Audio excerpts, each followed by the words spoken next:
কুরবানি কুরবানি কুরবানির ঈদ এসেছে। হযরতে ইব্রাহিম আলাইহিস সালাম ছিলেন উলুল আজম রসুলদের একজন। তিনি রাসূল পাক সাল্লাল্লাহু আলাইহি ওয়াসাল্লামের পর সর্বশ্রেষ্ঠ নবী। হযরতে ইব্রাহিম আলাইহিস সালামের পর আগত সকল নবী ও রসুল তারই বংশধর। এই কারণেই তাকে আবুল আম্বিয়া তথা নবীগণের পিতা বলা হয়। হযরতে ইব্রাহিম আলাইহিস সালামের বয়স 7 বছর হয়, তখন আল্লাহ পাক তাকে বললেন, আসলিম অর্থাৎ গর্দান অবনত করো। তখন তিনি আরজ করলেন, কনজুল ঈমান থেকে অনুবাদ, আমি গর্দান অবনত করেছি তারই জন্য যিনি সমগ্র বিশ্বের প্রতিপালক। হযরতে ইব্রাহিম আলাইহিস সালাম 7 বছর বয়সে এই আরজ পেশ করেন এবং তার উপর সারা জীবন অটল থাকেন। তিনি বিপদের সম্মুখীন হয়েছেন, কষ্ট পেয়েছেন, যন্ত্রণা ভোগ করেছেন, কিন্তু এক মুহূর্তের জন্য বিচলিত হননি। তিনি সব সময় পাহাড়ের ন্যায় অবিচল ছিলেন। যখন তাকে আল্লাহর পথে দাওয়াত দেওয়ার নির্দেশ দেওয়া হয়, তখন তিনি একা একা দ্বীনের প্রতি লোকদেরকে আহ্বান করতে আরম্ভ করেন। সে সময়কার সবচেয়ে নিষ্ঠুর ও নির্দয় বাদশাহ নমরুদের রাজধানীতে থেকেও তিনি আল্লাহর উপর ভরসা রেখে নির্ভয়ে অকপটে সত্যের কথা প্রকাশ করেন। নমরুদ যখন হযরতে ইব্রাহিম আলাইহিস সালামকে আগুনে নিক্ষেপ করার দুঃসাহস দেখালো, তখন তিনি শান্ত ছিলেন এবং আল্লাহর আনুগত্যে অটল ছিলেন। যখন তাকে আগুনে নিক্ষেপ করা হচ্ছিল, তখন হযরতে জিবরিল আলাইহিস সালাম উপস্থিত হয়ে আরজ করলেন, আপনার কোনো প্রয়োজন থাকলে বলুন। তিনি বললেন, প্রয়োজন তো আছে, তবে তা তোমার কাছে নয়। জিবরিল আলাইহিস সালাম বললেন, তাহলে যার কাছে প্রয়োজন তার কাছেই বলুন। উত্তরে তিনি বললেন, তিনি তো দেখছেন, বলার প্রয়োজন নেই। সুবহানাল্লাহ, কেমন ছিল তার বিশ্বাস ও তাওয়াক্কুল। এরপর আল্লাহ পাক তাকে তার এই বিশ্বাস ও আনুগত্যের বিনিময়ে এমন পুরস্কার প্রদান করলেন যে বহু মাইল জুড়ে বিস্তৃত প্রজ্বলিত সেই ভয়ানক আগুনকে আল্লাহ পাক প্রশান্তিময় ও নিরাপদ করে দিলেন। এরপর তিনি হিজরত করার জন্য আদিষ্ট হন। নিজের ঘর, আত্মীয় স্বজন সবকিছু ছেড়ে সিরিয়ায় চলে যান। এক পর্যায়ে তিনি বার্ধক্যে উপনীত হন এবং তখনও তার কোনো সন্তান ছিল না। তিনি আল্লাহ পাকের দরবারে দোয়া করলেন, হে আমার প্রতিপালক, আমাকে উপযুক্ত সন্তান দান করো। এই বার্ধক্যে আল্লাহ পাক তাকে ইসমাইল আলাইহিস সালামের রূপে এক নেক সন্তান দান করেন।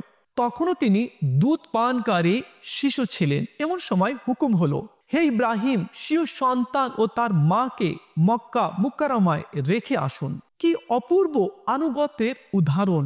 এমনই ছিল স্বীয় রবের প্রতি হযরতে ইব্রাহিম আলাইহিস সালামের ভালোবাসা। এই কঠিন হুকুম শুনেও তার কপালে কোনো ভাঁজ পড়েনি। মুখে অভিযোগ তো দূরের কথা, অন্তরেও কোনো সংশয় জাগ্রত হয়নি। তিনি তার প্রিয় রবের হুকুম মাথা নত করে মেনে নিলেন এবং তার দুধ পানকারী ছোট্ট প্রিয় পুত্র ও স্ত্রী নির্জন জন মানবহীন মক্কা মুকাররমার মরুভূমিতে রেখে ফিরে এলেন। আল্লাহ আল্লাহ, এখনো প্রেমের পরীক্ষা অনেক বাকি। যখন হযরতে ইসমাইল আলাইহিস সালামের বয়স 13 বছর, তখন হযরত ইব্রাহিম আলাইহিস সালাম স্বপ্নে দেখলেন যে তিনি তার ছেলেকে কুরবানি করছেন। নবীদের স্বপ্ন ওহী হয়, তাই তিনি আল্লাহর এই মহান বাণীর উপর আমল করতে মক্কা শরীফে চলে যান। তিনি হযরত ইসমাইল আলাইহিস সালামকে তার স্বপ্নের কথা প্রকাশ করলেন। উত্তরে তিনি বলেন, অনুবাদ কনজুল ঈমান থেকে, বলল, হে আমার পিতা, করুন যা আপনি আদিষ্ট হচ্ছেন। খোদা ইচ্ছা করলে অবিলম্বে আপনি আমাকে ধৈর্যশীল পাবেন। সুবহানাল্লাহ, কেমন সন্তান, কেমন আনুগত!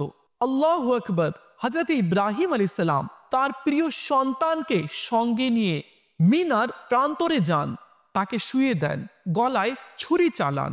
বর্ণনা এসেছে ছুরি ছিল অনেক ধারালো, কিন্তু হযরত ইসমাইল আলাইহিস সালামের গলায় তা চালানো হলে তা কাজ করছিল না। আল্লাহর হুকুম পালন করতে গিয়ে যে বিলম্ব হচ্ছিল, হযরত ইব্রাহিম আলাইহিস সালাম তা মেনে নিতে পারছিলেন না। তিনি ছুরি আরো ধারালো করলেন, চালালেন, কিন্তু কাটছিল না। 3 বার এমন হলো। তখনই হযরতে জিবরিল আলাইহিস সালাম একটি দুম্বা নিয়ে এলেন আর বললেন, আপনার কুরবানি কবুল হয়েছে। সুবহানাল্লাহ। ভিউয়ার্স, এমনই ছিল হযরতে ইব্রাহিম আলাইহিস সালামের আনুগত্যের জজবা, আত্মসমর্পণের দৃঢ়তা, একনিষ্ঠতা। যেমন পশু কুরবানি করা হযরতে ইব্রাহিম আলাইহিস সালামের সুন্নত, অনুরূপ নিজের সকল আকাঙ্ক্ষা ও চাওয়া পাওয়া সম্পূর্ণভাবে আল্লাহর নিকট সঁপে দেওয়াও তারই পবিত্র তরিকা। নিঃসন্দেহে আমরা হযরত ইব্রাহিম আলাইহিস সালামের সমতুল্য নই, তবে যেভাবে আমরা পশু কুরবানি করে তার সুন্নত আদায় করি, তেমনি নিজেকে সম্পূর্ণভাবে আল্লাহর আনুগত্যে নিয়োজিত করার চেষ্টার মাধ্যমেও তাকে অনুসরণ করা উচিত।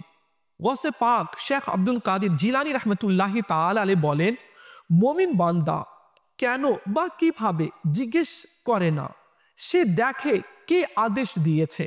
যদি আল্লাহ পাক আদেশ দেন, যদি তার প্রিয় হাবিব সাল্লাল্লাহু আলাইহি ওয়াসাল্লাম আদেশ দেন, তাহলে সে কোনো প্রশ্ন না করে তা পালন করে। ভিউয়ার্স, কুরবানির প্রকৃত শিক্ষা ও উদ্দেশ্য হলো আল্লাহর পূর্ণ আনুগত্য করা।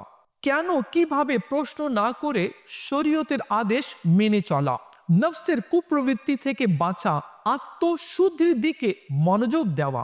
হাদিসে পাকে এসেছে, তোমাদের মধ্যে কেউ প্রকৃত মুমিন হবে না যতক্ষণ না তার আকাঙ্ক্ষা আমার আনিত্য দ্বীনের অনুসারী হয়ে যায়। উলামায়ে কেরাম এই হাদিসের ব্যাখ্যায় বলেন, একজন মুমিনের জন্য জরুরি হলো সে আল্লাহ ও রাসূলকে এমনভাবে ভালোবাসে যে ভালোবাসা তাকে আল্লাহ ও তার প্রিয় হাবিব সাল্লাল্লাহু আলাইহি ওয়াসাল্লামের আনুগত্যে উদ্বুদ্ধ করবে এবং গুনাহের পথে প্রতিবন্ধক হয়ে দাঁড়াবে। আল্লাহ পাক আমাদের তৌফিক প্রদান করুক যেন আমরাও পশু কুরবানি করতে পারি, সেই সঙ্গে নফসের কুপ্রবৃত্তিগুলো কুরবানি দিতে পারি। হযরত ইব্রাহিম আলাইহিস সালাম ও হযরত ইসমাঈল আলাইহিস সালামের ওসিলায় আল্লাহ পাক আমাদের প্রকৃত অর্থে তার আনুগত্য বান্দা বানিয়ে দিন। আমিন বিজাহিন নবী আমিন সাল্লাল্লাহু আলাইহি ওয়াসাল্লাম।